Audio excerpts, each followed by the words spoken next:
This story is about a passionate Belizean farmer who is making a remarkable impact in the next generation of farmers by combining his unwavering faith in God and his love for agriculture. His name is Brian, and now he resides in Canada with his wife. Despite of the distance, Brian and I have maintained communication, and now I got the opportunity to visit him and to see how he's making a positive impact in one of the youngest tomato farmers in America. His name is Jeason. Brian has been guiding me through this whole journey of starting a farm because Brian recently has done the same thing and we're both kind of learning how it goes, and Brian's very helpful in teaching me and showing me the aspects of business, just all those types of things like that. Well, Brian was the one that taught me how to drive a tractor. He taught me how to load wagons like what Adam's doing there right now. He taught me how to do a lot of things like that. Brian got me a job working for a tomato farmer 3 or 4 years ago, just doing regular physical labor jobs. I really grew to get pretty close with that farmer, to take on more responsibilities, jobs that I enjoy, and was working for that farmer for about 3 years, and he quit growing tomatoes last year. Last year was his final year. And he approached me with the opportunity to buy all of his equipment off of him with a very good deal over a few years, and he's allowing me to pay for all the equipment in the fall after I get paid. Like if I had to just buy these tractors now, if I wasn't able to lease them and pay later like what the guys are letting me do, I wouldn't be able to do it. In Leamington there used to be 42 tomato growers, and now including me there's 8. And I think there's 2 or 3 that are talking about quitting for next year, just because how expensive everything is, how much it costs to grow the crop, and how labor intensive it is. A lot of them don't see the value in it anymore. So now finally the processors, like the factories that we bring all the tomatoes to, starting to look at maybe paying a little bit more.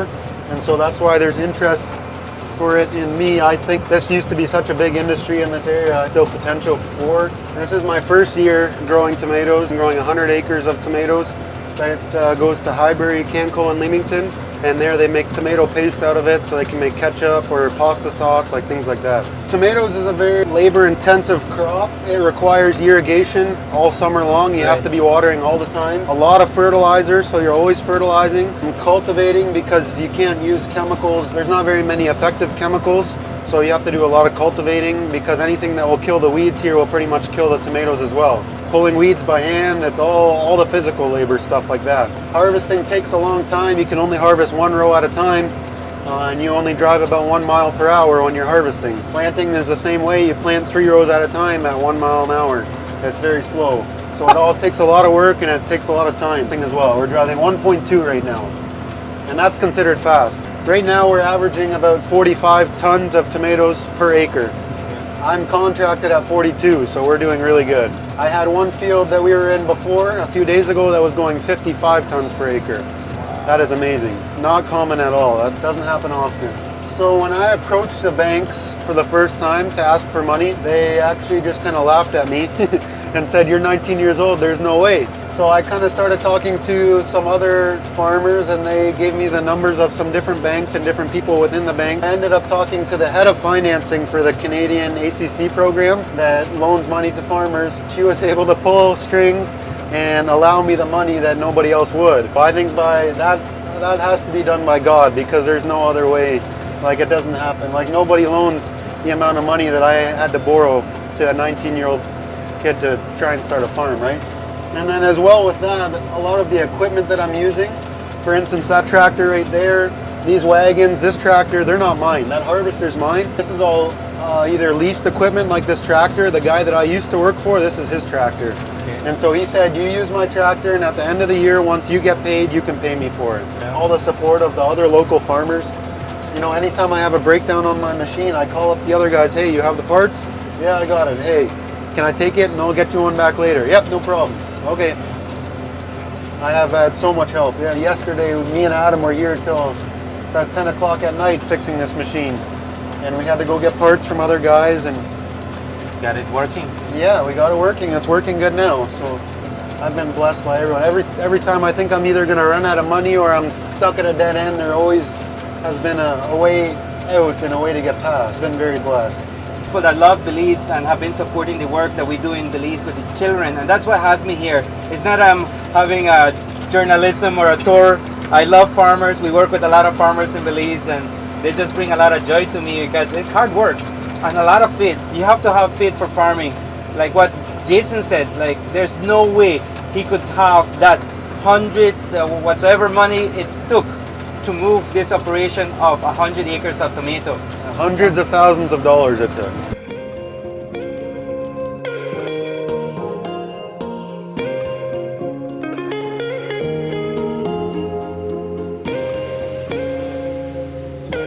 Brian's commitment investing in young talent is truly inspiring.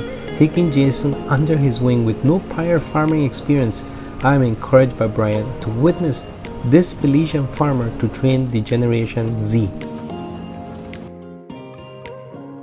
To create a shift, we need to recognize the potential for God's work in the challenging times we're facing by the modern world.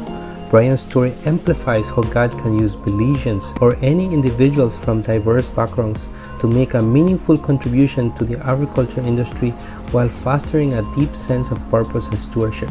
Brian's journey serves as an inspiring testament to the transforming power of faith and passion in shaping the future of farming for better.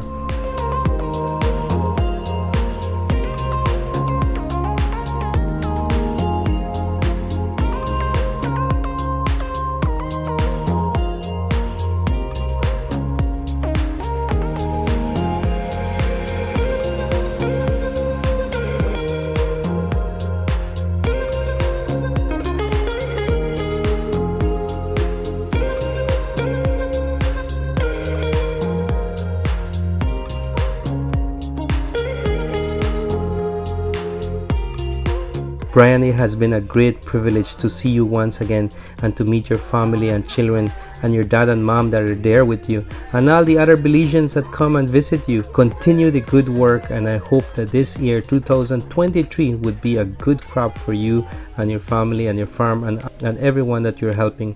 And to all the friends that we met there, keep it unbelizeable, and I hope to see you in Belize, and thank you to come here and help us with the work of the children here in our country.